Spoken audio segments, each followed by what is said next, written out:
লজ্জা করেন না শেখ হাসিনা, লজ্জা করেন না গণতান্ত্রিক সরকারে প্রধানমন্ত্রী পরিচয় দিতে।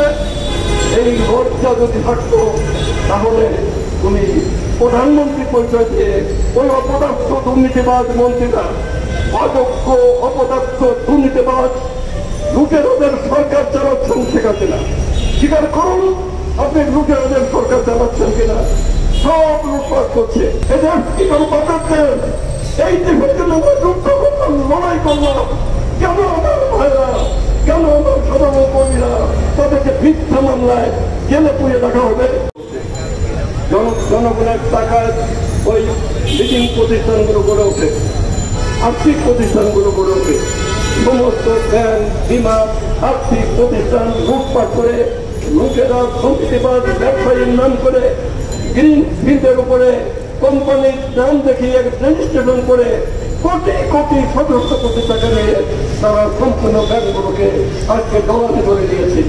এই দেশের অর্থনৈতিক ব্যবস্থা যদি ধ্বংস হয়ে যায়, ধ্বংস হয়ে গেছে, অর্থনৈতিক সমুদ্রে দেশটাকে ডুবিয়ে দেওয়ার পর্যন্ত করছে এই স্বাধীন বিদেশি প্রভুদের পদদেহী এই সরকার। তারা গণতন্ত্রকে হত্যা করেছে, তারা গণতন্ত্র হত্যা করতে গিয়ে গণতান্ত্রিক আন্দোলনের কর্মীদের গুম করেছে, নির্যাতন করেছে, মিথ্যে মামলা দিয়ে এই 28 তারিখ পরে এই পতন নির্বাচন করার নামে তারা 20,000 নেতা কর্মীদের আমাদের শীর্ষ নেতৃত্ব থেকে শুরু করে তাদেরকে গ্রেফতার করেছে। এটাকে অন্যায় না? এদের কি কোনো বাঁচাচ্ছেন? এই দেশের জন্য আমরা যুদ্ধ করলাম, লড়াই করলাম, কেন আমার ভাইরা, কেন আমার সাধারণ কর্মীরা তাদেরকে মিথ্যা মামলায় জেলে পুড়িয়ে রাখা হবে? এর জবাব কি দেবে শেখ হাসিনা? জানি শেখ হাসিনা আপনি জবাব দিতে পারবেন না, কিন্তু যদি জবাব দিতে পারেন যে কেন গণতন্ত্রকে হত্যা করেছেন, কেন দেশের ভোটাধিকার হত্যা করলেন। 7 তারিখে নির্বাচন হলো, অনেকে বলছেন ভোটনের নির্বাচন মোটামুখ, এটা কোনো নির্বাচন ছিল না, এটা ছিল ওই ফ্যাসিস্টদের আরেকটি নবায়ন করা দেখাচ্ছে। এই দেশে আমরা ভোট প্রতিহত করার কথা বলি না, আমরা বলছি ভোট বর্জন করো। আমরা যদি প্রতিহত করতে বলতাম তাহলে কোনো ভোট কেন্দ্রে ব্যালট বক্স নিয়ে এই যাওয়ার শক্তি, এই কাজের ঘরে বসবাসকারী এই ধূর্ত গণবিচ্ছিন্ন সরকারের নাই, সেখানে ভোট কেন্দ্রে দেওয়া যাবে। আমরা বর্জনের কথা বলেছিলাম।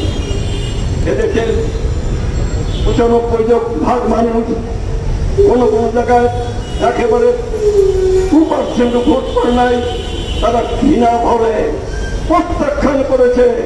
তৃণমূলের জনগণ, এদেশের শ্রমিক, এদেশের কৃষক, এদেশের মজুর মুটে, এদেশের মেহনতি মানুষ, তারা এই ভোটকে বর্জন করেছে। ভোট কেন্দ্রে নেওয়ার জন্য প্রত্যেক থানার ওসিকে বলেছে তোমার থানার সব ভোটারদের নিয়ে যেতে হবে। এসপিদের বলেছে, ইউনিদের বলেছে, ডিসিদের বলেছে, তারা সমস্ত ইউনিয়ন পরিষদের চেয়ারম্যান মেম্বারদের ডেকে নিয়ে বলেছে। এক থেকে মিটিং করেছে, এমপি তথাকথিত এমপিরা মিটিং করেছে। তারপরে বলেছে বিধবা ভাতা বন্ধ করে দেবো, যেতে হবে, মুক্তিযোদ্ধা ভাতা বন্ধ করে দেবো, আনসার ভাতা পাবে না। সব কোলাঙ্গুল থেকে পুরাঙ্গুল থেকে বলেছে 4 লাখ টাকা ভাতা।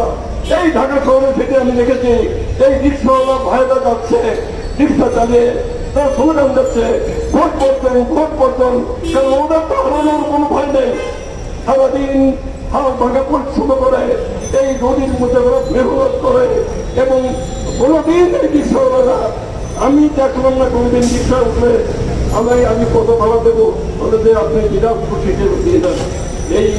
এই মানুষ আর তারা তোমার এই ভোট মানে না, 95% মানুষ ভোট পর্যন্ত হয়েছে। লজ্জা করেন না শেখ হাসিনা, লজ্জা করেন না গণতান্ত্রিক সরকারের প্রধানমন্ত্রী পরিচয় দিতে। এই লজ্জা যদি থাকতো তাহলে উনি প্রধানমন্ত্রী পরিচয় দিয়ে ওই অপদার্থ দুর্নীতিবাজ মন্ত্রীরা, অযোগ্য অপদার্থ দুর্নীতিবাজ লুটেরাদের সরকার চালাচ্ছেন শেখ হাসিনা। স্বীকার করুন আপনি লুটেরাদের সরকার চালাচ্ছেন কিনা। সব লুটপাট করছে।